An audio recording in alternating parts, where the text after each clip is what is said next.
Camping has always been my escape, a way to disconnect from the chaos of city life. So when my friend suggested a weekend trip to Blackwood Forest, I jumped at the chance. We packed our gear, eager for adventure and the promise of a few nights under the stars. We arrived at the campsite just before dusk, the sun dipping below the horizon and casting long shadows across the dense woods. The air was crisp and the scent of pine filled my lungs. It seemed perfect. As we set up our tents, laughter and camaraderie filled the air. We gathered around the campfire, sharing stories and roasting marshmallows. The forest felt alive, the crackle of the fire blending with the sounds of nature. But as the night deepened, an unsettling stillness fell over the forest. The usual symphony of crickets and owls was absent, replaced by an eerie silence. I shrugged it off, attributing it to nerves and exhaustion. Around midnight, we decided to turn in. The fire had died down to glowing embers and the cold crept in. I crawled into my sleeping bag, listening to the rustling of leaves and the gentle breeze swaying the trees. I awoke to a faint rustling outside my tent. At first, I thought it was just an animal, but the sound grew louder, more deliberate. My heart pounded as I unzipped the tent, peering into the darkness. A shadowy figure stood at the edge of our campsite, barely visible in the moonlight. I called out, but it didn't move. Fear gripped me, but curiosity pushed me forward.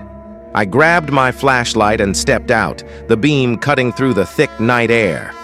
The figure was gone. I scanned the area, finding nothing but the whispering wind and swaying branches. Shivering, I returned to my tent, trying to shake the feeling of being watched. The next morning, I shared my experience with the group. They laughed it off, teasing me about ghosts and forest spirits. But I couldn't shake the unease that clung to me. Determined to enjoy the trip, we spent the day hiking and exploring the beauty of the forest. The sunlight filtering through the canopy was a welcome relief, and for a while, I forgot about the previous night. As evening approached, we returned to camp, weary but satisfied. We cooked dinner over the fire, the warmth and laughter chasing away any lingering fears. But that night, the forest felt different.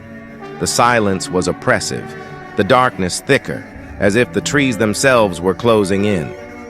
I lay awake, listening for any sign of movement. Around 2 a.m., a blood-curdling scream pierced the night. We all bolted upright, hearts racing.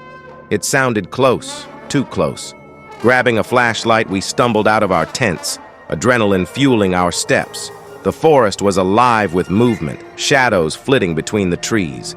Panic surged as we struggled to find the source of the scream. Then, we saw it, a figure running through the woods, wild and frantic. We called out, but it didn't stop. Driven by fear, we chased after it, branches clawing at our skin, the ground uneven beneath our feet. The figure led us deeper into the forest, where the trees grew denser and the light of the moon barely penetrated. Suddenly, it stopped, turning to face us. My heart dropped as I recognized the face. It was one of our friends, eyes wide with terror. He mumbled incoherently, pointing behind him. Confused and scared, we tried to calm him down, but his fear was contagious. Just as we began to turn back, a chilling laughter echoed through the trees, freezing us in place. I spun around, flashlight beam dancing wildly. Shadows moved, but nothing solid appeared.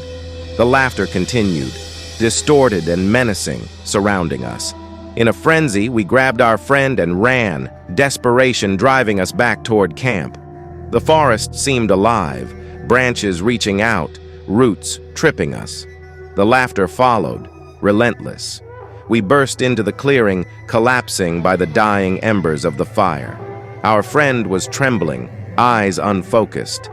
As the first light of dawn broke, the laughter faded, leaving only the rustle of leaves. We packed up in silence, the weight of the night heavy on our shoulders. As we left the forest, I glanced back, half expecting to see something watching us from the shadows. The trip had gone horribly wrong, and the forest had revealed its dark secrets. I knew I'd never return to Blackwood.